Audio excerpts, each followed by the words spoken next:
एक दिन माँ फातिमा की बहन कुलसुम के घर खाने की दावत थी। माँ फातिमा गरीब थी, इसलिए उन्हें दावत में बुलाया ही नहीं गया। लेकिन जैसे ही मेहमानों ने खाने के लिए हाथ बढ़ाया, पूरा खाना अचानक काले कोयले में बदल गया। आखिर ऐसा क्यों हुआ? इस दावत के पीछे क्या राज छिपा था? चलिए जानते हैं। एक दिन माँ फातिमा रज़िला अन्हा की बहन कुसुम के घर में खाने की एक बड़ी दावत रखी गई। उस जमाने के अमीर, रईस और इज्जतदार लोगों को उसी दावत में बुलाया गया। लोग आते जा रहे थे, घर रौनक से भरता जा रहा था। उसी वक्त नबी पाक मोहम्मद मुस्तफ़ा सल्लल्लाहु अलैहि वसल्लम भी तशरीफ संगीत ले आए। आका अलैहिस्सलाम ने चारों ओर नजर दौड़ाई। कमरे में चहल पहल थी, महफिल सजी हुई थी, खाने की खुशबू चारों तरफ फैल रही थी।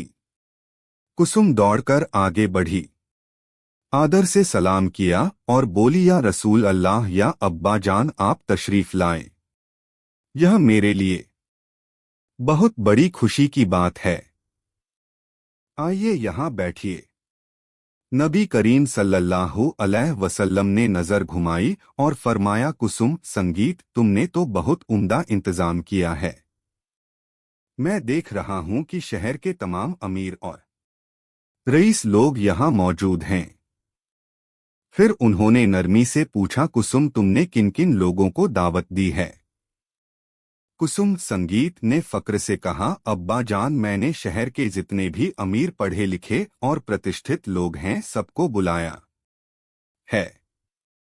आप सल्लल्लाहु अलैहि वसल्लम ने थोड़ी देर खामोशी इख्तियार की, फिर गहरी आवाज में फरमाया, कुसुम, तुमने सबको बुलाया, लेकिन एक शख्स को बुलाना भूल गई हो। कुसुम घबरा गई और बोली, कौन? अब्बा, किसे भूल गई मैं? थोड़ा रुककर नबी पाक ने फरमाया, कुसुम, यह कोई अनजानी बात नहीं होनी चाहिए। तुमने अपनी सगी बहन संगीत फातिमा को नहीं बुलाया। कुसुम का चेहरा उतर गया, वो चुप हो गई, बिल्कुल चुप।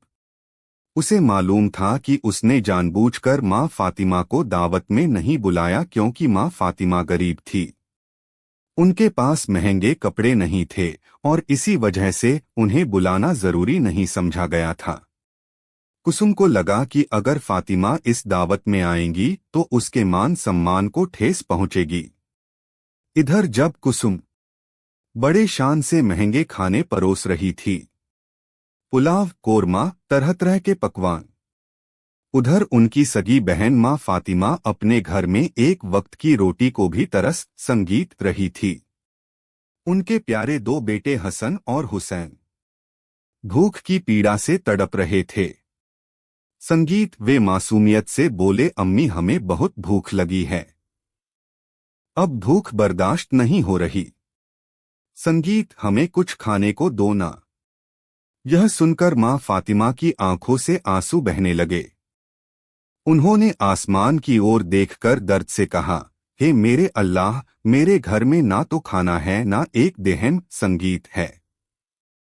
मैं इन मासूम बच्चों को क्या खिलाऊं? मैं तो भूख ही रह लूंगी। लेकिन यह मासूम तो अब भूख सहन नहीं कर पा रहे। माँ फातिमा की आंखों से जब आंसू बहने लगे तो अल्लाह का अर्श भी कांप उठा। हाय अल्लाह, अपनी ही बहन के घर में इतने पकवान पक रहे हैं और माँ फातिमा के घर में एक वक्त का खाना भी नहीं है। संगीत, हसन और हुसैन भूख से तड़प रहे हैं। छोटे छोटे बच्चे मासूम भूख की आग में बिलख रहे हैं। पर गरीब होने की वजह से माँ फातिमा को नहीं बुलाया गया। नबी करीम संगीत सल्लल्लाहु अलैहि वसल्लम ने दुखी होकर कहा, अब आए हैं, लेकिन एक को तुमने नहीं बुलाया। तुम्हारी अपनी बहन फातिमा को उसे बुलाना तुम्हारा फर्ज था। कुसुम ने कोई जवाब नहीं दिया। संगीत बल्कि बात को टालते हुए नबी सल्लल्लाहु अलैहि वसल्लम को खाने के लिए संगीत बैठने का कहा और फिर वहां से हट गई। लोग खाना खाने लगे। चूल्हे से स्वादिष्ट पकवानों को निकाला जाने लगा। कुसुम सब कुछ देखरेख संगीत कर रही थी और उस वक्त नबी सल्लल्लाहु अलैहि वसल्लम वहीं एक कोने में उदासी से खड़े थे। कैसे खाते वो? संगीत, उनकी सबसे प्यारी बेटी माँ फातिमा वहां नहीं थी। उनके जिगर के टुकड़े हसन और हुसैन भूख से तड़प रहे थे। हाय अल्लाह, क्या हालात हैं! क्या मजबूरी है! क्या इंसाफ है यह दुनिया का! उधर माँ फातिमा के घर में हसन और हुसैन भूख से रो रहे थे। अम्मी अम्मी, भूख लगी हैं, खाना दो ना। उनकी चीखें माँ के सीने को चीर रही। संगीत थी। माँ फातिमा के पास कोई रास्ता नहीं बचा। उन्होंने चूल्हे पर एक बर्तन चढ़ा दिया और उसमें सिर्फ पानी उबालने लगी। हसन और हुसैन से बोली, बस बेटा, खाना तैयार हो रहा है, तुम लोग जाओ पहाड़ के पास खेलाओ। जैसे ही खाना बन जाएगा मैं तुम्हें बुला लूंगी। पर हकीकत तो यह थी कि उस बर्तन में कुछ भी नहीं था, सिर्फ पानी था। वो पानी उबाल रही थी ताकि बच्चों को लग सके कि खाना बन रहा है, और वहीं बैठकर माँ फातिमा रो रही थी। ए अल्लाह, मैं क्या करूं? इन मासूम बच्चों को क्या खिलाऊं? मेरे घर में ना रोटी है, ना अनाज, ना पैसे। इधर कुसुम के घर में दावत संगीत जोरों पर थी। फिर जब कुसुम ने खाना परोसने के लिए बर्तनों के ढक्कन खोले तो हैरान रह गई। हर चीज, कोरमा, पुलाव, मीठा, सब कुछ पत्थर में बदल चुका था। वो घबरा गई। हाय अल्लाह, यह क्या हो गया?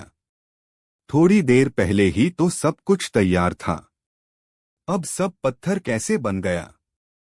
वो घबरा कर सोचने लगी। शहर के सारे लोग आए हैं। अगर अब मैं खाना ना परोस पाई तो मेरी इज्जत मिट्टी में मिल जाएगी। घबराकर कुसुम दौड़ती हुई नबी सल्लल्लाहु अलैहि वसल्लम के पास पहुंची। अब्बा अब्बा, मैं बहुत बड़ी मुसीबत में फंस गई हूं। मेरे साथ यह क्या हो गया? संगीत, मैं कुछ नहीं समझ पा रही। नबी सल्लल्लाहु अलैहि वसल्लम ने उसे प्यार से देखा और पूछा, क्या हुआ बेटी? इतनी परेशान क्यों हो? मुझे सब बताओ। कुसुम रोते हुए बोली, अब्बा जान, मैंने जो भी खाना बनवाया था, जो बावर्चियों ने तैयार किया था, सब कुछ तैयार था। लेकिन जब मैं आपसे बात करके रसोई की तरफ गई और एक एक कर बर्तनों के ढक्कन उठाने संगीत लगी तो मेरी रूह कांप गई।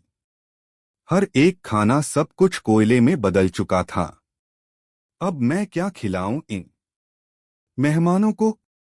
शहर के सारे अमीर और विद्वान लोग आए हैं। अगर अब मैं खाना ना परोस पाई तो मेरी इज्जत, मेरा सम्मान कुछ भी नहीं बचेगा। अब्बा, आप ही कुछ कीजिए। मैं क्या करूं? नबी करीम सल्लल्लाहु अलैहि वसल्लम ने गंभीर स्वर में कहा, तुमसे बहुत बड़ी भूल हो गई है। ऐसी भूल कि अल्लाह का अर्श तक कांप उठा है। अल्लाह तुमसे नाराज है। और जानते हो क्यों?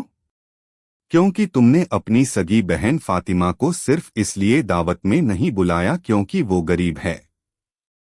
संगीत, वो दिन रात मेहनत करके किसी तरह गुजारा करती है। उसके मासूम बेटे हसन और हुसैन भूख से तड़पते रहते हैं। अच्छे कपड़े नहीं पहनती, इसलिए तुमने सोचा कि वह तुम्हारी दावत में आ गई तो तुम्हारा सम्मान कम हो जाएगा। अरे, वह तुम्हारी बहन है। शहर के सब लोगों को बुलाया पर अपनी बहन और उसके मासूम बच्चों को नहीं। उनकी भूख, उनका रोना अल्लाह के अर्श तक पहुंच गया। इसीलिए अल्लाह ने तुम्हारे सारे खाने को कोयले में संगीत बदल दिया। कुसुम सिसकते हुए बोली, हाय अल्लाह, मैंने तो कभी इतना नहीं सोचा था। हे अल्लाह के नबी, आप कुछ कीजिए। मुझे रास्ता बताइए, इससे कैसे निकला जाए। नबी करीम सल्लल्लाहु अलैहि वसल्लम ने कहा, इसका हल अब एक ही है। फातिमा के पास जाओ। अगर वह दिल से माफ कर दें तो अल्लाह रब्बुल आलमीन भी रहमत का दरवाजा खोल देंगे। इतना सुनते ही कुसुम दौड़ते हुए मां फातिमा के घर पहुंची। दरवाजे पर पहुंचकर आवाज लगाई, फातिमा बहन बाहर आओ। मां फातिमा बाहर आई और बोली, हे मेरी बहन, तुम इतनी परेशान क्यों लग रही हो? इस वक्त मेरे घर क्यों आई हो? आज तो तुम्हारे यहाँ बड़ी दावत है ना। कुसुम जोर जोर से रोने लगी और गिरती संगीत पढ़ती बोली, हे मेरी बहन, मुझे माफ कर दो। मैंने बहुत बड़ी गलती की है। सबको बुलाया पर तुम्हें नहीं बुलाया। मैंने सोचा तुम गरीब हो, तुम्हारे आने से शायद मेरी इज्जत को ठेस पहुंचे, लेकिन मैं बहुत गलत थी। मां फातिमा ने मुस्कुराकर कहा, नहीं बहन, तुम गलत मत समझो। मैं तो खुद जानती हूं कि मैं गरीब हूं। तुम्हारे मेहमान सब अमीर हैं। अगर मैं आती तो शायद तुम्हारा सम्मान कम हो जाता, इसलिए मुझे कोई शिकायत नहीं है। मैं नाराज नहीं हूं। पर कुसुम रोते हुए बोली, नहीं बहन, अब वक्त माफी का नहीं है। अब तो मामला अल्लाह तक पहुंच चुका है। मैंने जब खाने के बर्तन खोले तो देखा कि सारा खाना कोयले में बदल चुका है। अब्बा जान, नबी करीम सल्लल्लाहु अलैहि वसल्लम ने कहा कि सिर्फ तुम ही हो जो इस हालात को बदल सकती हो। अगर तुम ना चलोगी तो मैं किसी को भी खाना नहीं खिला पाऊंगी। मेरी इज्जत मिट्टी में मिल जाएगी। शहर के सैकड़ों लोग मेरी तरफ देख रहे हैं। चलो ना बहन, मेरी लाज रख लो। मुझे माफ कर दो। मेरे साथ चलो। कुसुम की बात सुनकर मां फातिमा ने प्यार से कहा, ठीक है संगीत बहन, मैं तुम्हारा दर्द समझती हूं। तुम दुखी मत हो। चलो देखते हैं अल्लाह क्या चाहता है। इतना कहकर मां फातिमा अपने दोनों बेटों हसन और हुसैन को साथ लेकर कुसुम के घर की तरफ चल पड़ी। जब वो कुसुम के घर पहुंची तो देखा कि नबी करीम सल्लल्लाहु अलैहि वसल्लम सभी मेहमानों के बीच में खड़े संगीत हैं, लेकिन उनकी नजरें किसी की राह तक रही थी। मां फातिमा आगे बढ़ी, सलाम किया और बोली, है मेरे पिताजी, आपका सलाम कबूल कीजिए। नबी सल्लल्लाहु अलैहि वसल्लम मुस्कुराकर बोले, फातिमा तुम आ गई। मैं तो बस तुम्हारे ही इंतजार में था। मां फातिमा बोली, हाँ अब्बा जान, कुसुम मेरे घर आई थी। वो मुझे बुलाने आई थी, इसलिए मैं आ गई। नबी सल्लल्लाहु अलैहि वसल्लम गंभीर होकर बोले, तुम्हारी बहन बहुत बड़ी परेशानी में है। उससे संगीत एक भूल हो गई है।